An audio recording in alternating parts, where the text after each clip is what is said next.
కడప లక్ష్మీదేవి హత్య కేసు మలుపులు తిరుగుతోంది. తల్లి లక్ష్మీదేవిని కిరాతకంగా చంపేశాడు కొడుకు యశ్వంత్. తనను బంధించి తల్లిని యశ్వంత్ చంపాడంటూ కూడా హత్య జరిగిన రోజు మీడియాకు తండ్రి విజయభాస్కర్ రెడ్డి చెప్పారు. కానీ పోలీసులకు ఇచ్చిన ఫిర్యాదులో మరొకలా భాస్కర్ రెడ్డి పేర్కొన్నారు. తల్లిని చంపి అడ్డు వచ్చిన తనను పక్కకు నెట్టేశాడంటూ ఫిర్యాదులో పేర్కొన్నారు. ఇక కత్తితో పారిపోయాడని విజయభాస్కర్ రెడ్డి ఫిర్యాదు చేశారు. హత్య రోజు ఇంట్లోనే యశ్వంత్ను అరెస్టు చేశారు పోలీసులు. ఇక యశ్వంత్ మానసిక స్థితి గురించి ఫిర్యాదు చేయలేదు భాస్కర్ రెడ్డి. విజయభాస్కర్ రెడ్డి తీరుపైన కూడా ఇప్పుడు అనుమానాలు వ్యక్తమవుతున్నాయి. ఇక కడప జిల్లా ప్రొద్దుటూరు శ్రీరామ్ నగర్లో దారుణ హత్యకు గురయ్యారు టీచర్ లక్ష్మీదేవి. అయితే ఈ కేసు ఇప్పుడు అనేక మలుపులు తిరుగుతున్నట్లుగానే చూడాలి. తండ్రి సాక్షిగా అతని కళ్ళ ముందే తన భార్యను తనను బంధించి కత్తితో గొంతు కోసి కొడుకు యశ్వంత్ కుమార్ రెడ్డి హత్య చేశాడు. ఇదే విషయాన్ని విజయభాస్కర్ ఆనాడు చెప్పాడు. అయితే ఇప్పుడు విజయభాస్కర్ రెడ్డి 3 టౌన్ పోలీసులకు ఇచ్చిన ఫిర్యాదులో మాత్రం స్టేట్మెంట్ను మరోలా ఇచ్చాడు. ఇప్పుడు అదే ఆశ్చర్యాన్ని కలిగిస్తుంది. మానసిక స్థితి సరిగ్గా లేకపోవడంతో తల్లితో గొడవపడి హత్య చేశాడని, తాను ఆ సమయంలో ఏమీ చేయలేకపోయానని కూడా విజయభాస్కర్ రెడ్డి పోలీసుల ముందు ఫిర్యాదులో మరొకలా చెప్పడం ఇప్పుడు సంచలనం రేపుతోంది. హత్య జరిగాక తల్లి లక్ష్మీదేవి మృతదేహాన్ని ఇంటి వరండాలో పడవేశాక స్థానికులు గమనించి పోలీసులకు ఫిర్యాదు చేశారు. దీంతో రంగంలోకి దిగిన 1 టౌన్ పోలీసులు సిఐ తిమ్మారెడ్డి ఆధ్వర్యంలో తలుపులు పగలగొట్టి లోపలికి వెళ్లారు. అప్పటికే తల్లిని చంపి టీవీలో పాటలు వింటున్న నిందితుడు యశ్వంత్ కుమార్ రెడ్డిని అదుపులోకి తీసుకున్నారు. ఇక జనమందరూ చూస్తుండగానే యశ్వంత్ను పోలీసులు అక్కడి నుంచి స్టేషన్కు తరలించారు. తర్వాత ఈ కేసు 1 టౌన్ పరిధిలోకి కాకపోవడంతో 3 టౌన్ పోలీసులకు అప్పచెప్పారు. అయితే పోలీసుకి మృతురాలి భర్త విజయభాస్కర్ రెడ్డి ఇచ్చిన ఫిర్యాదు మేరకు 294/2025 నెంబర్ కింద బిఎన్ఎస్ సెక్షన్ 103(1) కింద హత్యాయత్న కేసుగా నమోదు చేశారు. ఘటనా స్థలంలోనే తల్లిని హత్య చేయడానికి ఉపయోగించిన కత్తిని పోలీసులు స్వాధీనం చేసుకున్నారు. కానీ తండ్రి ఇచ్చిన ఫిర్యాదులో కత్తితో తల్లిని హత్య చేసి అడ్డు వచ్చిన తనని పక్కకి తోసి కత్తితో యశ్వంత్ కుమార్ రెడ్డి పారిపోయాడని పేర్కొనటం ఆశ్చర్యం కలిగిస్తుంది. తల్లిని కొడుకే హత్య చేసిన ఆ కొడుకు చేతనే కొరివి పెట్టించాలని కుటుంబ సభ్యులు ప్రయత్నించారు. పోలీసుల అదుపులో ఇప్పుడు విచారణలో ఉన్న యశ్వంత్ కుమార్ రెడ్డిని ఎలా అంత్యక్రియలకు అనుమతించకూడదని చెప్పడంతో భర్త విజయభాస్కర్ రెడ్డి అంత్యక్రియలు నిర్వహించారు. అయితే 3 టౌన్ పిఎస్లో ఈ నెల 5న నమోదైన ఎఫ్ఐఆర్లో హత్య ఘటన జరిగిన తీరు మరోలా ఉండటంపై ఆసక్తిగా మారింది. కాక మృతురాలు లక్ష్మీదేవి ఆస్తులన్నీ నిందితుడు యశ్వంత్ కుమార్ రెడ్డికే చెందేలా చూడాలని కొందరు బంధువులు పట్టుబట్టినట్లు తెలుస్తోంది. ఇంట్లో ఉన్న బంగారం, ఇతర ఆస్తులు కూడా భర్త విజయభాస్కర్ రెడ్డి దుర్వినియోగం కాకుండా చూడాలని కొందరు లక్ష్మీదేవి తరపు బంధువులు పోలీసులను ఆశ్రయించినట్లు తెలుస్తోంది. అయితే ఇక్కడ గమనించాల్సింది ఏంటంటే, తల్లిని కిరాతకంగా హత్య చేసినా కూడా కొడుకు యశ్వంత్కు మేలు చేసే విషయంలో విధంగా కొందరు బంధువులు ప్రయత్నాలు చేయటం, అందులో భాగంగానే తండ్రి విజయభాస్కర్ రెడ్డితో ఇలాంటి బలహీనమైన ఫిర్యాదు ఇచ్చారా అన్న అనుమానాలు వ్యక్తమవుతున్నాయి. ఇక ఎక్కడ ఫిర్యాదులో కొడుకు మానసిక పరిస్థితి సరిగ్గా లేదని ప్రస్తావించకపోవటం చూస్తే హత్య వెనుక మరే ఇతర కారణాలైనా ఉన్నాయా అనే సందేహం వ్యక్తమవుతూ ఉంది. ఇక హత్య చేసిన యశ్వంత్ కుమార్ రెడ్డిని రిమాండ్కు తరలించిన పోలీసులు ఈ కేసుకు సంబంధించి ప్రెస్ మీట్ కానీ ప్రెస్ నోట్ని కానీ ఇంకా విడుదలకు చేయకపోవటం ఈ కేసులో మలుపుగా చెప్పుకోవచ్చు. దీనికి సంబంధించి మరి ఈ కేసు పురోగతి ఏంటి? దీనిలో ఇప్పటికే కూడా పలు అనుమానాలు కనిపిస్తూ ఉన్నాయి. ఈ కేసులో ఇంకేదైనా కోణం ఉందా అనే ఇప్పుడు అనేక విషయాలు కూడా తావునిస్తున్నాయి. దీనికి సంబంధించిన డీటెయిల్స్ మా ప్రతినిధి శర్మని అడిగి తెలుసుకుందాం. శర్మ, ఇప్పుడు లక్ష్మీదేవి కేసు కూడా ఇప్పుడు ప్రజెంట్ బయటకు వస్తున్న వివరాలను బట్టి చూస్తే అనేక అనుమానాలకు తావునిస్తుంది. అసలు ఏంటి ఈ కేసు స్టేటస్ ఇప్పుడు? రేణు, మనం నిన్నటి దాకా ఈ లక్ష్మీదేవి ఎవరైతే టీచర్ ఉన్నారో హత్యకు సంబంధించి కొడుకు యొక్క మానసిక స్థితి సరిగా లేకపోయిన కారణంగా ఆమెతో గొడవ పడి హత్య చేశారని మనం అనుకుంటూ వచ్చాం. దాదాపు కుటుంబ సభ్యులు కానీ బంధువులు కానీ ఇదే విషయాన్ని మనకు రూఢి చేస్తూ వచ్చారు. ఇవాళ కొత్త ట్విస్ట్ మనకు అర్థమైన విషయం అంటే, ఏదైతే ఫిర్యాదులు విజయభాస్కర్ రెడ్డి చనిపోయిన రోజు ఆ రోజు మీడియాకి ఇచ్చినటువంటి ఏదైతే స్టేట్మెంట్ ఉందో, తర్వాత అక్కడ చెప్పినటువంటి స్టేట్మెంట్ ఏదైతే ఉందో, తనను గదిలో బంధించి స్నానం చేసి బట్టలు వేసుకుని బయటకు వస్తుండగా తనను లోనికి తోసేసి తలుపేసి తల్లి మీద కిరాతకంగా దాడి చేశారు. దాని తర్వాత హత్య చేసి తర్వాత ఆమెను బయట పడేసి ఆ తలుపులు వేసుకుని టీవీ చూశాడు అనేటువంటి విషయ స్టేట్మెంట్ ఆయన ఇవ్వడం జరిగింది. అయితే 5వ తారీఖున 3 టౌన్ పోలీస్ స్టేషన్ లో ఏదైతే కేసు నమోదైందో, ఏదైతే ఫిర్యాదు ఇచ్చాడో విజయభాస్కర్ రెడ్డి తండ్రి అయితే లక్ష్మీదేవి భర్త ఏదైతే ఇచ్చాడో, ఆ ఫిర్యాదులో మాత్రం విజయభాస్కర్ రెడ్డి అతను అడ్డుపోతే తోసేసి తల్లిని చంపిన తర్వాత యశ్వంత్ రెడ్డి కత్తి తీసుకొని బయటకు వెళ్ళిపోయాడు అనేటువంటి ఒక స్టేట్మెంట్ కొంత వివాదాస్పదంగా కనిపిస్తుంది. ఇది దేనికోసం రాసి టెక్నికల్ గా రాశారా, మరో రకంగా రాశారనేటువంటిది కొంత నిర్ధారించాల్సింది. ఇంకోటి, హత్య జరిగిన తర్వాత జరిగిన పరిణామాలు చుట్టుపక్కల ఉన్న స్థానికులు వెంటనే పోలీసులు ఫిర్యాదు చేశారు. 1 టౌన్ పోలీసులు వచ్చారు. నిందితుని ఘటనా స్థలంలోనే అందరూ చూస్తుండగానే అదుపులో తీసుకుని విచారణ మొదలుపెట్టారు. అయితే ఈ కేసు 1 టౌన్ పరిధిలో కాదు 3 టౌన్ పరిధిలోకి రావడంతో 3 టౌన్ పోలీసులు అప్పగించి అక్కడి నుంచి 1 టౌన్ పోలీసులు వెళ్ళిపోయారు. అయితే 3 టౌన్ పోలీసులు ఈ కేసును టేకప్ చేశారు.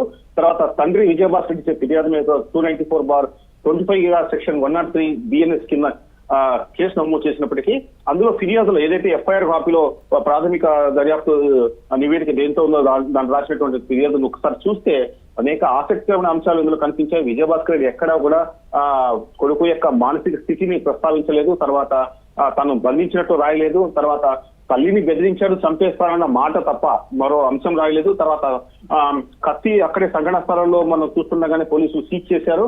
కానీ కత్తి తీసుకొని పారిపోయాడు అన్నటువంటి వాక్యాలు ఎందుకు రాశారు, తర్వాత ఈ కంప్లైంట్ ఎందుకు ఈ రకంగా మారింది అన్నటువంటి అనుమానాలు వ్యక్తమవుతున్నాయి రేణు.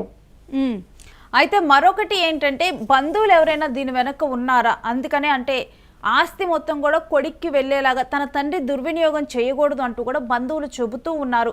మరి బంధువుల ప్రోద్బలంతో ఏమైనా ఆ తండ్రి ఈ విధంగా తన స్టేట్మెంట్ని మార్చి ఎఫ్ఐఆర్లో ఇవ్వటం జరిగిందా ఏంటి అని కూడా ఈ యాంగిల్లో కూడా ఇప్పుడు అనుమానాలు లేవనెత్తుతున్నారు. లక్ష్మీదేవి మామూలుగా ఉపాధ్యాయులుగా పనిచేస్తుంది, ఆమె ప్రభుత్వ ఉద్యోగి. అయితే భర్త ఎవరైతే విజయభాస్కర్ రెడ్డి ఉన్నాడో అతను ఏమి పనిచేయడు. తర్వాత కొంతకాలం దుకాణంలో గుమాస్తాగా పనిచేసినట్టు మనకు తెలుస్తుంది. కొడుకు ఉద్యోగం లేదు. కొడుకు తర్వాత పూర్తి కుటుంబ బాధ్యతలంతా లక్ష్మీదేవి చూసుకుంటూ వస్తుంది. తర్వాత లక్ష్మీదేవికి సంబంధించి తన కుటుంబ పరంగా అంటే తండ్రి పరంగా వచ్చిన ఆస్తులు కానీ తను సంపాదించిన ఆస్తులు కానీ మొత్తం ఆమె పేరు మీద ఉన్నాయి. ఆస్తులు కూడా కొంత కూడగొట్టుకుని ఉన్నటువంటి విషయం. ఇప్పుడు ఏదైతే హత్యకు గురైన ఏదైతే ఇల్లు ఉంది, నివాసం ఉందో పూర్తిగా అది లక్ష్మీదేవి చెందింది, సొంత ఇల్లు. తర్వాత కొంత బంగారం కూడా ఉన్నట్టుంది. అయితే హత్య జరిగిన తర్వాత లక్ష్మీదేవి చనిపోయిన తర్వాత కొంతమంది బంధువులు జరిగిందేదో జరిగిపోయింది, కొడుకు మేలు చేసే విధంగా ఉండాలి తప్ప కొడుకు యశ్వంత్ రెడ్డికి ఇబ్బంది పెట్టే విధంగా ఉండకూడదు అన్నటువంటి ఒక చర్చలో తీవ్రమైనటువంటి వాదోపవాదాలకి అర్ధరాత్రి అంటే మృతదేహం ఇంట్లో ఉండగానే చాలా పెద్ద ఎత్తున గొడవ జరిగినట్టు కూడా మనకు తెలుస్తూ. అలాగే తండ్రి ఎవరైతే విజయభాస్కర్ రెడ్డి ఉన్నాడు అతను ఇంట్లో ఉండే ఆస్తులు కానీ తర్వాత ఇంటికి సంబంధించినటువంటి బంగారు కానీ ఇతర వాళ్ళ బంధువులకైనా ఇచ్చే అవకాశం ఉందేమో, లేకపోతే దుర్వినియోగం చేస్తాడేమో, కొడుకు చెందకుండా చేస్తాడేమంట ఆందోళనతో కొంతమంది పోలీసులను ఆశ్రయించి వాటిని జాగ్రత్త చేయాలి, కొంత దాచిపెట్టే ప్రయత్నం చేయాలని ఒక ప్రయత్నం కూడా చేసినట్టు మనకు తెలుస్తుంది. అయితే పోలీసులు సహకరించారా, పోలీసులకు వెళ్లారనేది మనకు ఇంకా రూఢి కాలేదు రేణు. శర్మ, అయితే ఈ విషయంలో కొడుకు మానసిక స్థితి గురించి అసలు ఎటువంటి ప్రస్తావన కూడా తండ్రి ప్రస్తావించలేదని చెబుతూ ఉన్నారు. దాంతో మనకు ఇచ్చిన ఎఫ్ఐఆర్ లో మాత్రం ఆ ప్రస్తావన లేదు. తర్వాత మనకు చెప్పినటువంటి బంధువులు ఇచ్చినటువంటి స్టేట్మెంట్స్ లో కానీ తండ్రి ఇచ్చినటువంటి స్టేట్మెంట్ లో కానీ అక్కడ స్థానికులు చెప్తున్నట్టు దాంట్లో అతను మానసిక స్థితి సరిగా లేదు, తల్లితో తరచూ గొడవ పడేవాడు, డబ్బులు అడిగేవాడు అన్నమాట బలంగా చెప్పడం జరిగింది. మరి ఎందుకు ఆ విషయాన్ని అందులో ప్రస్తావించలేదు? దీనికి ఏమైనా టెక్నికల్ కారణాలు ఉన్నాయా? తర్వాత ఎవరు ఈ రకంగా కంప్లైంట్ ప్రిపేర్ చేశారు? తర్వాత దీని వెనక బంధువుల ఒత్తిళ్లు ఏమైనా ఉన్నాయా? తర్వాత కుటుంబ సభ్యుల ఒత్తిళ్లు ఏమైనా ఉన్నాయని కూడా కొన్ని అనుమానాలు వ్యక్తమవుతున్నాయి రేణు. రైట్. అయితే ప్రజెంట్ పోలీసులు ఏ కోణంలో కూడా ఈ కేసులో దర్యాప్తు కొనసాగిస్తూ ఉన్నారు శర్మ?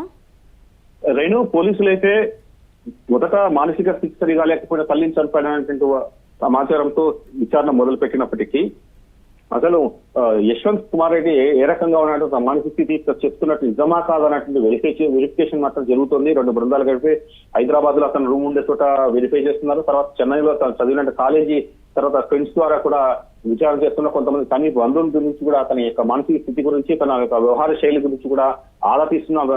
అయితే ఈ కంప్లైంట్ అంటే ప్రాథమిక సమాచారంగా ఇచ్చినటువంటి ఫిర్యాదులో తండ్రి ఇలా పేర్కొన్నప్పటికీ విచారణలో మరింత ఏమైనా యాడ్ చేస్తారా లేకపోతే దీంతోనే సరిపెడతారా అనేది కూడా అనుమానాలు వ్యక్తమవుతున్నాయి. అదే కనుక జరిగితే ఈ కేసు నీరు గారిపోయే అవకాశం ఉన్నట్టు కూడా మనకు కొంత బయట నుంచి అనుమానాలు వ్యక్తమవుతున్నాయి రేణు. అయితే శర్మ, ఇప్పుడు ఇంకొక కోణం కనుక చూస్తే తన తండ్రి విజయభాస్కర్ రెడ్డి ఈ కేసు నీరు గార్చేందుకు ప్రయత్నిస్తూ ఉన్నారా తన కొడుక్కి శిక్ష పడకుండా? ఎందుకంటే మనం చూస్తే ఈ కేసులోనేమో డైరెక్ట్గా కూడా పోలీసులే వెళ్ళి నిందితుడిని పట్టుకున్నారు. అతను ఆ సమయంలో అక్కడే ఉన్నాడు, ఆ కత్తిని కూడా స్వాధీనం చేసుకున్నారు. కానీ తండ్రి ఇచ్చిన స్టేట్మెంట్లోనేమో ఆ కత్తిని తీసుకొని తన కొడుకు పారిపోయాడు అన్నట్లుగా కూడా తండ్రి స్టేట్మెంట్ ఇప్పుడు ఇచ్చారు. అంటే నిజం కళ్ళ ముందు కనిపిస్తున్నా కానీ తండ్రి ఆ విధంగా స్టేట్మెంట్ ఇవ్వటము ఈ కేసు నీరు గార్చేందుక ఆ రకమైనటువంటి అనుమానాలు వ్యక్తమవుతున్నారు. మీరు అన్నట్టుగా వాస్తవంగా ఆ పరిస్థితే కనిపిస్తుంది. అంటే ఎఫ్ఐఆర్ కాపీ చూస్తే ఎఫ్ఐఆర్ కాపీలో ఈ రకమైన మార్పులు చేయకపోతే దీన్ని కనుక కొనసాగిస్తే వాటిని మనం రూఢి చేసుకోవాల్సి ఉంటుంది. అయితే పోలీసులు ఏ రకంగా అలాగే కేసు కొనసాగిస్తారో లేదంటే కుటుంబ సభ్యులు బంధువుల ఒత్తిళ్లు దీని మీద ఎంతవరకు ఉన్నాయని దాని మేరకే విజయభాస్కర్ ఆ రకమైన ఫిర్యాదు ఇచ్చాడనేది కొంత తేలాల్సి ఉంది. రైట్, అయితే థ్యాంక్స్. సంచలనంగా మారినటువంటి తల్లి హత్య కేసు ఏదైతే కొడుకు చేత దారుణ హత్య కేసులో ఇలాంటి ఎఫ్ఐఆర్ ను చూడడం కొంతమందికి ఆశ్చర్యం కూడా కలిగిస్తుంది. Right, thanks for the details Sharma. So ఈ కేసు అయితే ఇప్పుడు ఒక సంచలనంగానే మారిందని చెప్పాలి. ఒక టీచర్ లక్ష్మి ఇలాంటి ఒక మహిళను కొడుకే ఇలా పొట్టన పెట్టుకోవటము, ఇప్పటికే తనకి మతి స్థితిగా సరిగ్గా లేదని చెప్పి కూడా అనేక తన మానసిక స్థితి సరిగ్గా లేదని చెప్పి కారణాలు వినిపిస్తూ ఉన్నారు. అయినప్పటికీ కూడా ఏ తల్లికి కూడా ఇటువంటి ఘటన అసలు జరగకూడదు, శత్రువు జీవితంలో కూడా ఇటువంటి ఘటనలు జరగకూడదు అంటూ కూడా కమెంట్స్ దీని మీద వినిపిస్తూ ఉన్నాయి. ఎంతో బాధ్యతగా చూసుకున్నటువంటి తల్లిని ఈ విధంగా కొడుకు ఒక చేతికి అందొచ్చినటువంటి కొడుకే పొట్టను పెట్టుకోవటము, తరువాత అదే కొడుకుతో కూడా ఆమెకి దహన సంస్కారాలు చేపించాలని కూడా బంధువులు చూశారు. ఇక అదే సమయంలో మరికొందరు పోలీసులు కూడా తనకి బెయిల్ మీద అయితే బయటికి పంపించలేదు తలకొరివి పెట్టడానికి. ఇంకా తన భర్తే లక్ష్మీదేవి భర్తే తనకి తలకొరివి పెట్టడం అయితే జరిగింది. సో ఈ ఘటనలోనైతే అనేక అనుమానాలు, అక్కడ కనిపిస్తున్నది ఒకటి, ఇచ్చిన స్టేట్మెంట్లో మరొకటి ఉంది. బంధువులేమో ఇంత జరిగినప్పటికీ కూడా కొడుకుకు ఆస్తి వెళ్ళాలని కొంతమంది చెబుతూ ఉన్నారు, మరికొంతమంది తండ్రి చేతికి ఆస్తికి వెళ్ళకూడదు, లక్ష్మీదేవి ఆస్తి మిస్యూజ్ అవుతుంది, తను కష్టపడి సంపాదించినది వేరే వాళ్ళకు చెందుతుంది అని కూడా దీని మీద ఆందోళన వ్యక్తమవుతుంది. ఈ విధంగా కూడా లక్ష్మీదేవి హత్య కేసులో తను హత్యకు గురైన స్థితే చాలా దారుణమైన స్థితి. అలాంటిది తరువాత తాను చనిపోయిన తరువాత తన బిలాంగింగ్స్ కానీ తనవి వేరే వాళ్ళకి చెందాల్సినవి డెఫినెట్గా కూడా తల్లిదండ్రుల ఆస్తి కొడుకులకి చెందుతూ ఉంటుంది చాలా వరకు కూడా. సో అలాంటిది ఇప్పుడు తన జీవితంలో తన కొడుకే విలన్గా మారిన సందర్భంలో ఇప్పుడు నెక్స్ట్ తన ఇన్నాళ్ళు కూడా తన కష్టపడిన జీవితం ఎవరి కోసం అనే అనేక ప్రశ్నలు కూడా లక్ష్మీదేవి జీవితం అనేది కూడా ఒక ప్రశ్నార్థకంగా ఒక దారుణమైన స్థితిలో ఇప్పుడు మిగిలిపోయింది. అలాంటిది నెక్స్ట్ అయినా కానీ ఆమెకి న్యాయం జరగాలి. అసలు ఈ కేసులో ఏం జరిగింది ఏంటి, ఇప్పుడు అనుమానాలకి తావునిస్తున్న ఈ అంశంలో కూడా ఈ అనుమానాలన్నీ కూడా క్లియర్ కట్గా పోలీసులు నిగ్గుతీర్చాలని కూడా అందరూ ఎదురు చూస్తున్న సందర్భం కనిపిస్తూ ఉంది. ఎందుకంటే ఒక తల్లికి ఈ విధంగా జరగటం అనేది కూడా సభ్య సమాజాన్ని కూడా చాలా బాధకు గురి చేస్తుంది, అనేక ప్రశ్నలను ఇప్పుడు లేవనెత్తుతుందనే చెప్పాలి. ఈనాటి బంధాలకి సంబంధించి కూడా అనేక ప్రశ్నల్ని సమాజంలో ఈ ఘటన లేవనెత్తుతుంది.